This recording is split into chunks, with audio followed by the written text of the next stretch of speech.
I'm Chantel Roberts, and I'm an expert witness for claims handling standards, practices, and procedures. I was an insurance adjuster for 20 plus years.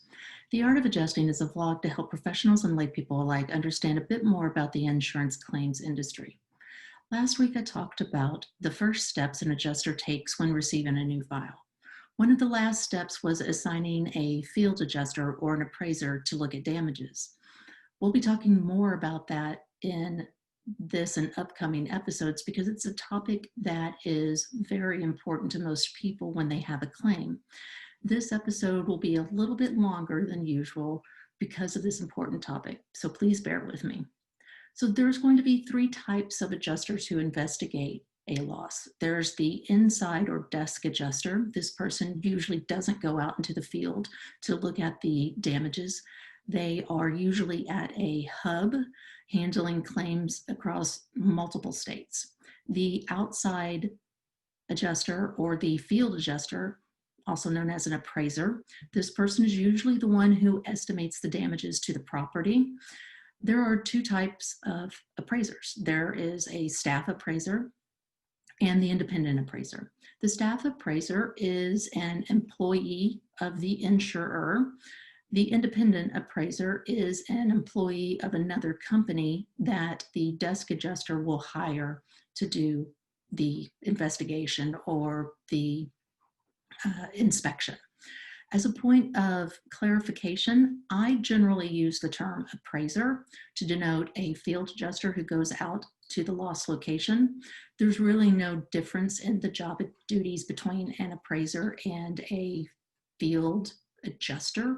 This is just a personal preference of mine to distinguish the field adjuster from the desk adjuster.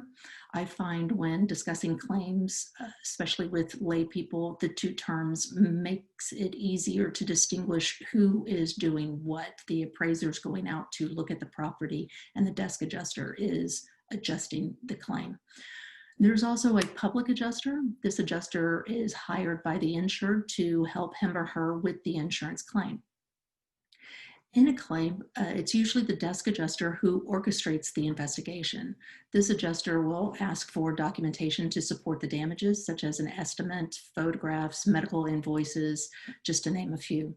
It's this adjuster who will review all of the materials and determine coverage or liability in order to move the file towards closure. The appraiser who works outside of the office and travels to the location of the damaged property or loss scene in order to photograph and estimate how much it would cost to repair the damages. This person is usually assigned by the desk adjuster, and who may also ask this appraiser to obtain other documents or perform other tasks, such as obtaining a police report or taking an in-person recorded statement. The appraiser is crucial to the claims process. I tend to think of the appraiser as the eyes and ears of a desk adjuster, since the desk adjuster doesn't usually leave the office. Public adjusters aren't legal in all states. They are hired by the insured to help them in a claim. The insured will sign a contract with the public adjuster to intercede on his or her behalf in the claim. Excuse me. Public adjusters will meet with the appraiser and should arrive at an agreed price of repairs for the damage. However, in practice, this rarely happens. A desk adjuster and appraiser are paid either by a salary or by a flat rate. Public adjusters, on the other hand, are paid by a percent of the claim's proceeds. This means that the insured's bottom line in settlement is less with a public adjuster. Here's an example. Let's say that the loss is $100 and the deductible is $5. So without a public adjuster, the insured would receive $95. In the same example, with the loss being $100, a public adjuster's fee is 10% of the loss, so that's $10. Then you take the deductible. So we already have 100 minus 10, that's 90, minus the deductible is 5, so that's $85 that an insured will receive with a public adjuster, which means that that's $15 that the insured would have to come up with to repair his or her property.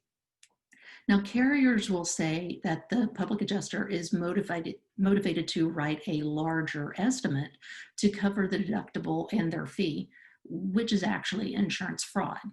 Public adjusters, however, will state that the insurers and the appraisers, whether they're independent or staff, are motivated to write as small an estimate as possible in order to save the carrier money.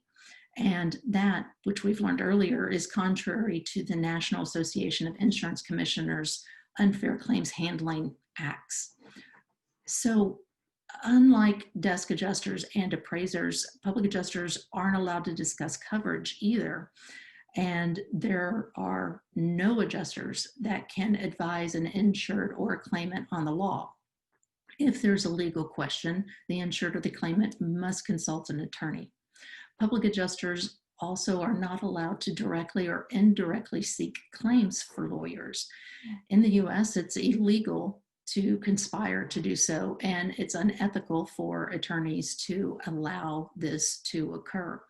You will see a lot of public adjusters working closely with attorneys, and that's fine, they can do that, but this is something that should be taken into consideration and reviewed closely.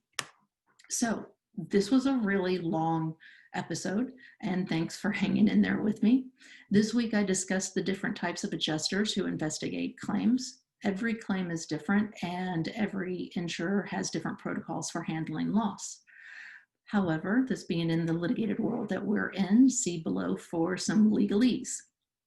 Few claims go to a jury trial, and picking an expert who's been deposed the most or gone to trial the most may not always be the correct expert. Failing to have a second set of eyes on the claim in order to save some expenses isn't always the best way to resolve a loss. As an expert witness and former claims adjuster, I'm sharing my experience in the art of adjusting. Thank you for listening. I appreciate your time.